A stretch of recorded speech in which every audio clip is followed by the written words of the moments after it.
नमस्कार, the India top देख रहे हैं आप और मेरा नाम शशांक पांडे है। देखिए, मुंगेर लोकसभा क्षेत्र की बात करेंगे। उम्मीदवारों के नामों की घोषणा हो चुकी है, जहां एक तरफ एनडीए के तरफ से जेडीयू के पाले से उतरेंगे ललन सिंह, राजीव रंजन सिंह उर्फ ललन सिंह, वहां के जो मौजूदा सांसद है वही इस बार भी चुनाव लड़ने वाले हैं। तो वहीं इंडिया गठबंधन के तरफ से उनको फाइट देने के लिए राजद जो है वो अशोक महतो की पत्नी अनीता देवी को उम्मीदवार बनाया है। तो वहीं दूसरी तरफ ललन सिंह का विरोध करने के लिए भाजपा वाले ललन सिंह निर्दलीय चुनाव लड़ेंगे। जी हां, जो कि मोकामा लोकसभा क्षेत्र से चुनाव लड़ चुके हैं, तो वही उनका विरोध करने के लिए चुनाव लड़ेंगे।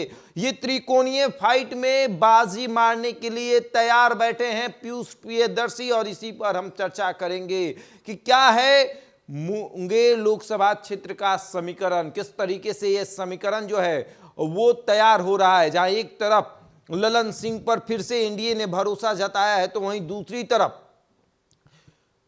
राजद ने उनको मात देने के लिए अशोक महतो की पत्नी अनीता देवी को अपना उम्मीदवार बनाया है। तो तीसरी तरफ भाजपा वाले ललन सिंह विरोध करके अब उम्मीदवारी अपना पेश कर रहे हैं कि हम निर्दलीय चुनाव लड़ेंगे, और उन्होंने कह दिया है कि लड़ेंगे मतलब लड़ेंगे। हमारी भी बात उनसे हुई तो उन्होंने तीखे अंदाज में कहा कि भैया चुनाव तो लड़ेंगे चाहे कुछ भी हो जाए। तो अब त्रिकोणीय फाइट होने वाली है, और इसमें पीयूष प्रियदर्शी बाजी मारने वाले हैं। पीयूष प्रियदर्शी अति पिछड़ा समाज से आते हैं। चाहे आप बात करें कि पीयूष प्रियदर्शी जिस समाज से आते हैं उस समाज की बात कर ले, अति पिछड़ा समाज से आते हैं।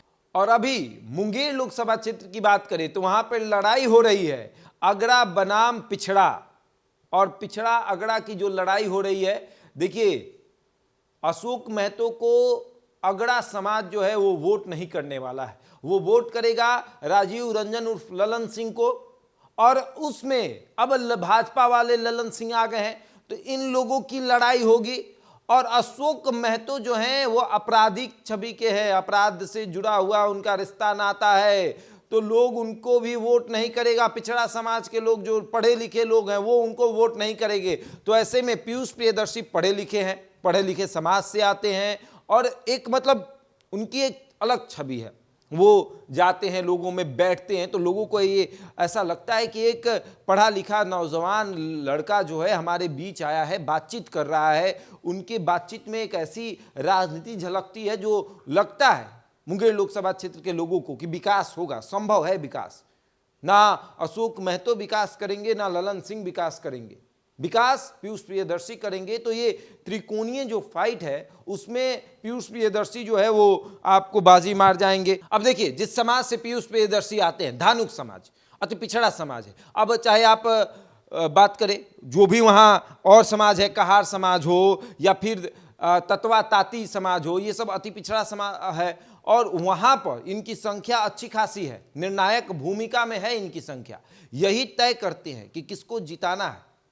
और मुंगेर लोकसभा क्षेत्र इस बार अलग देख रहा है। इस बार देख रहा है कि कोई नहीं, कोई पार्टी, कोई दल नहीं, इस बार ऐसे को जिताना है जो हमें, हमारे समाज को, जो हमारे लोकसभा क्षेत्र को बदल सके, जो एजुकेशन पर बात करे, जो रोजगार पर बात करे, उसी को जिताना है।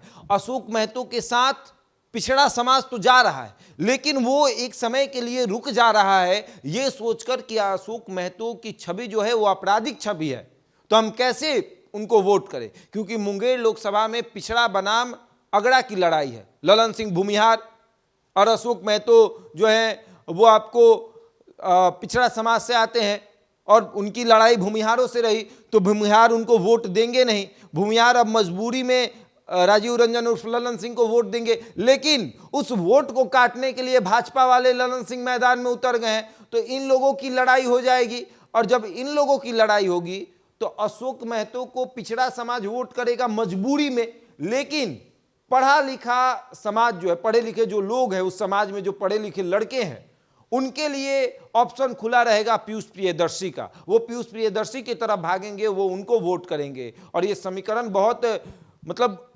उलझता हुआ समीकरण बन रहा है, त्रिकोणीय फाइट हो रही है, और इसमें पीयूष प्रियदर्शी का पलड़ा जो है वो भारी नजर आ रहा है। अब आगे देखिए क्या होता है। बहरहाल इस खबर में इतना ही। बने रहे हमारे साथ और देखते रहें द इंडिया टॉप।